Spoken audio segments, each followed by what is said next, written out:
আসসালামু আলাইকুম। সবাই কেমন আছেন? আশা করি আল্লাহর রহমতে ভালোই আছেন।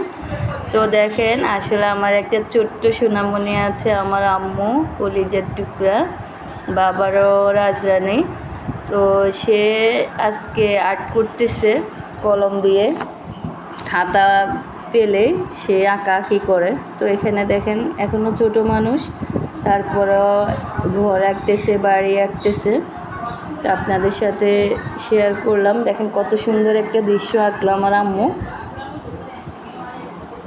দেখেন একটা মানুষও আঁকছে, এখানে একটা মানুষ আঁকলো, গাছ গাছ লাগালো বাড়িতে, একটা ঘর করলো, রাস্তাও বানালো, নিজের নামটাও লিখলো ফাতেমা জোহরা। পুরো নামটা লিখতে পারে না এখনও।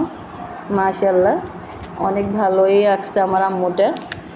তো সবাই আম্মুটার জন্য চ্যানেলটাকে সাবস্ক্রাইব করবেন, লাইক কমেন্ট শেয়ার করে দিবেন। তুমি কিছু বলো। কমেন্ট করবেন আর কি করবে? চ্যানেলটাকে সাবস্ক্রাইব করে দিবেন, লাইক করবেন, শেয়ার করবেন। সবাই ভালো থাকবেন। আল্লাহ হাফেজ। আল্লাহ হাফেজ, টাটা। আসসালামু আলাইকুম।